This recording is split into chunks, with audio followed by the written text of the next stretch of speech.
Құрметті пайдаланушылар, орталық қалалық кітапхана сіздерге ақынның 75 жылдығына орай Валерий Федорович Михайловтың «Жүрек әні» ақпар деректемасын ұсынады.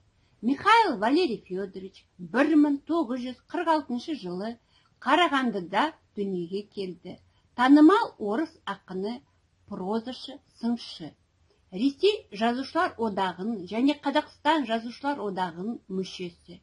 20-дан астам поэзия және прозалық кітаптардың, сондай-ақ ресейлік басылымдарда, жақын және алыс шетел елдердің антологиялардағы көптеген жарияламдардың авторы. Көп жылдар бойы орыс тілі «Простор» әдеби көркем журналының бас редакторы және «Казахстанская правда» газетінің редакторы болған.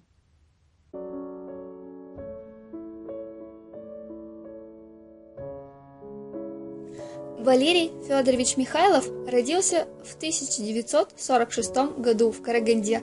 Окончил геологический факультет Казахского политехнического института и отделение журналистики в Высшей комсомольской школе в Москве. Оба его деда были высланы из родных белгородских до саратовских мест в голые казахские степи в период коллективизации. Рыли землянки под охраной, отмечались в комендатуре. Это была тюрьма под открытым небом. Так начинался Карлаг, окончательно сформировавшийся к 1937 году.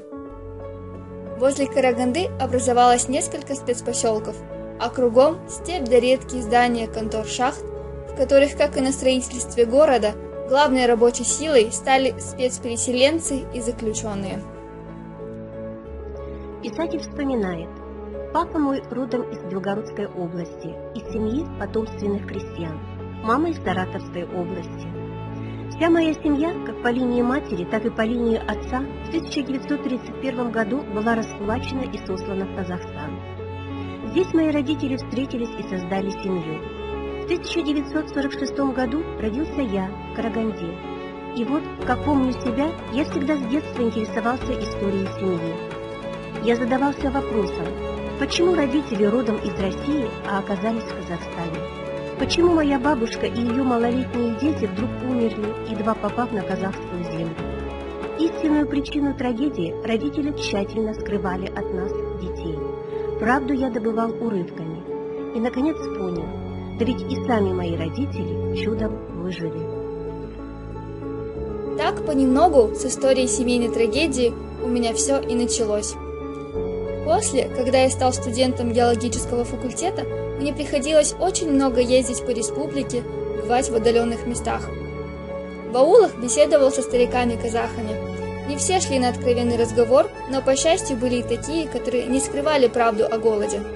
Далеко не сразу, постепенно я понимал размах бедствия, пока не осознал, что это великая народная трагедия. Я стал изучать весь этот период истории, стал доискиваться причин, почему так случилось.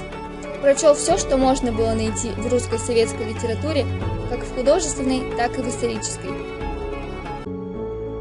Изучил французский язык первоначально для чтения поэзии в оригинале, а затем для чтения исторической литературы. Однажды мне попала в руки 4-томная история СССР Жанна Эленштейна, и вот тогда французский мне очень пригодился. Да и потом, когда в начале 70-х годов я засел за исторические материалы в полузакрытых фондах московских библиотек, надпись на обратной стороне этого архивного фото из города Токмака гласит, что эта девочка была украдена и спрятана в тряпье стоги сена для того, чтобы быть съеденной. Начиная с 1987 года я стал активно собирать материал для книги. Было нелегко. В Государственном архиве, когда пускали свободно, никаких документов в голоде не было. Словно никакой беды в Казахстане начала 30-х годов вовсе не произошло. То ли все почищено, то ли все давно уничтожено, то ли скрыто. А туда, где можно было найти документы о голоде, письма, крики людей в инстанции, туда меня просто не впустили. Это архивы ЦК Компартии Казахстана. Там, как впоследствии выяснилось, много чего было. Я в точности знал, например, что каждый факт каннибализма расследовался и документировался, вплоть до фотографирования органами госбезопасности. Но на мой запрос в КГБ пришел ответ: у нас никаких свидетельств нет на эту тему. Тогда я стал собирать живые документы, свидетельства тех, кто выжил в тяжелом испытании, а потом засел и прочитал все возможное о том периоде, начиная с 1925 года и до 1933 года, когда Голощёкин был первым секретарем Казрайкома партии. Этого мне никто не мог запретить читать.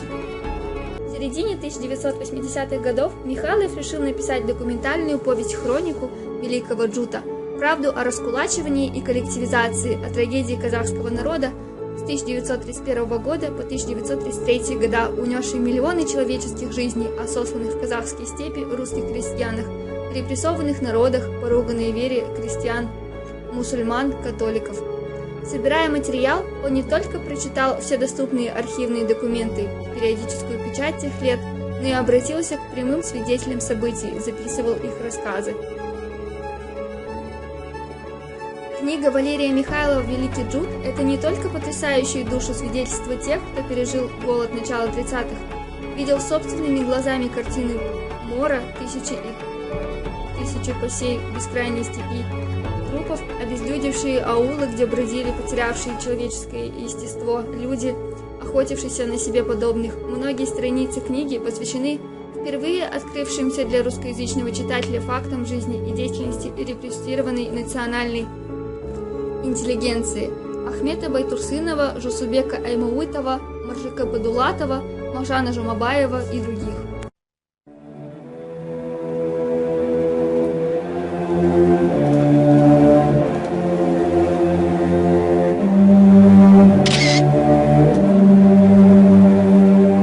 Вообще, что нам делать, чтобы такие вещи никогда не повторялись в судьбе ни одного народа?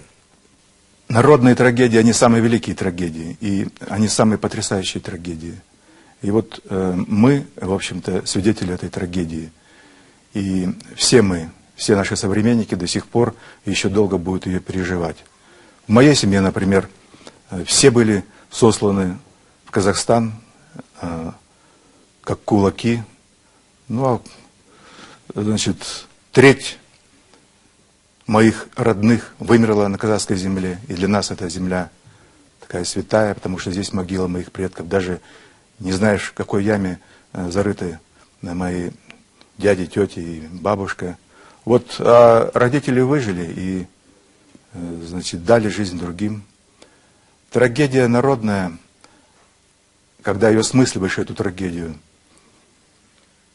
казахов, трагедию русских, украинцев, то понимаешь, что именно те люди, на которых держалась страна, крестьянство, носители языка, носители памяти вида, вот они же подверглись самому сильнейшему насилию.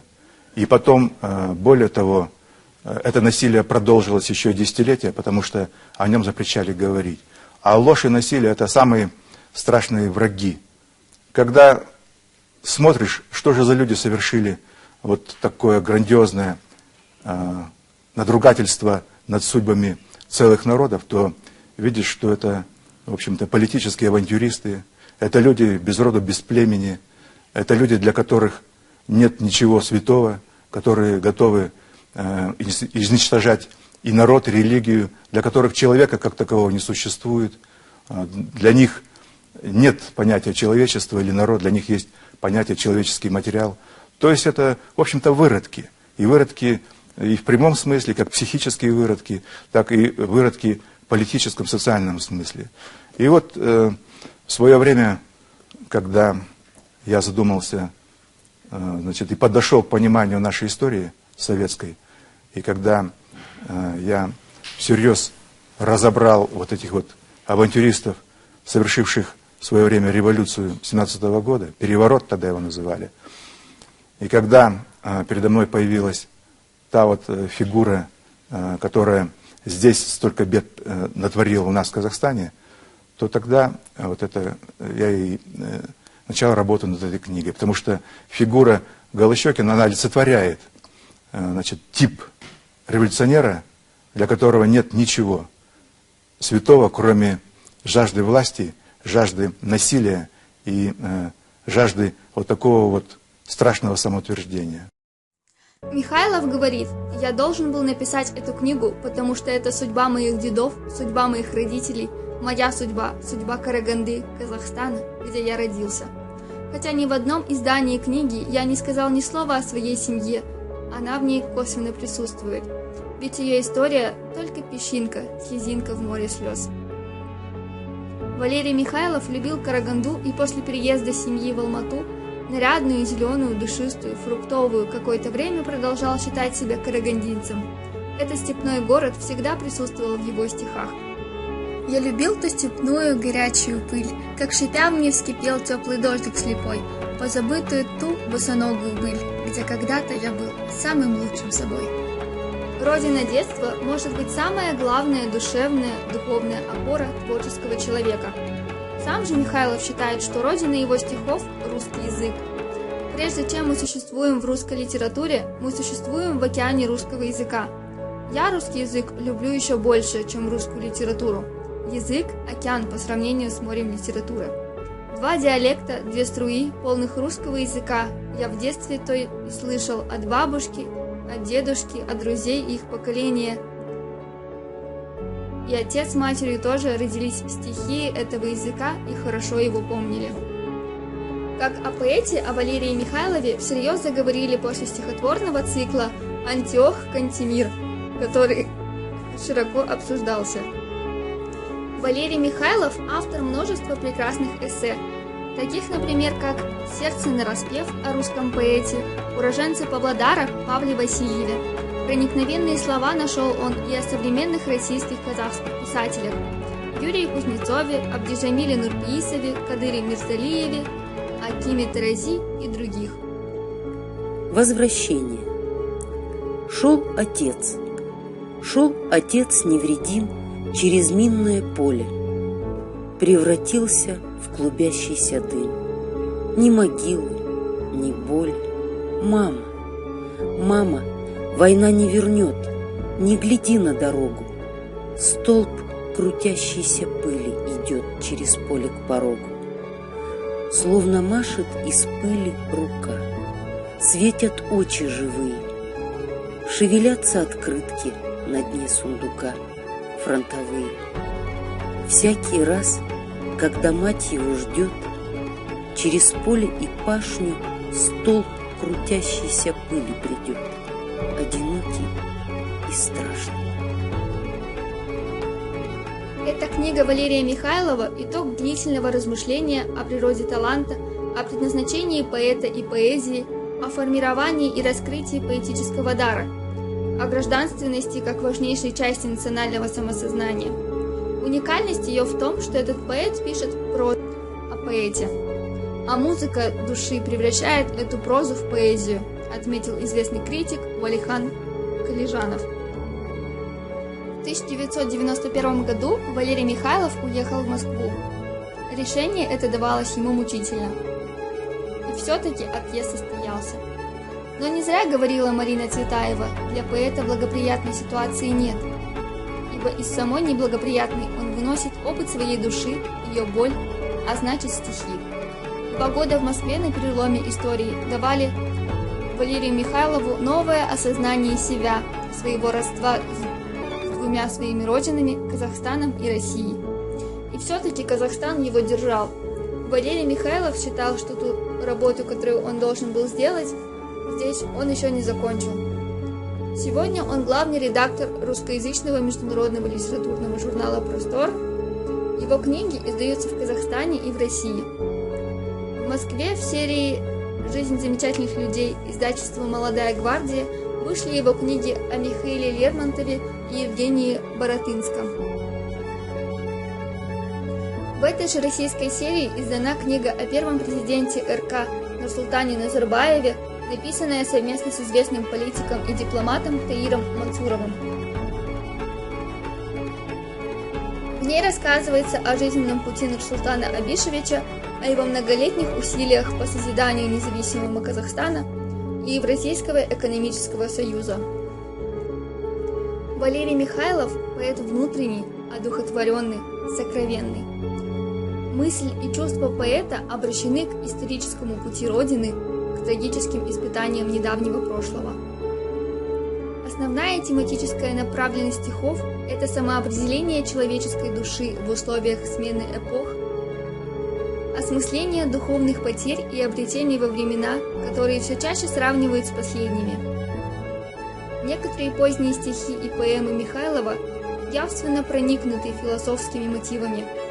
Широта и протяженность душевной жизни, запечатленной в книге, в особенности подчеркиваются лиризмом произведений. Земля чужая, я ль тебе чужой, когда тебе впервые удивился? Земля родная, я ль тебе родной, когда я на чужой земле родился? О, детство сон и невозвратный след, тоска по родине, как кровь сырая, полуседой на твой пречистый свет. Вернулся я, а вот зачем, не знаю. И закончить наш разговор хотелось словами Валерия Михайлова, обращенного к своим читателям. Всем желаю помнить и знать не только победные страницы своей истории, но и печальные и трагические. Любить и знать свою веру, свой язык, свою культуру, изучая и все лучшее в религиях и культурах. И, конечно, возродить лучшие традиции казахского народа, уважение к старшим, почитание женщин, поддержка слабых и помощь бедным. Если вас заинтересовала данная тема, книги по творчеству Валерия Михайлова вы можете найти в Центральной городской библиотеке.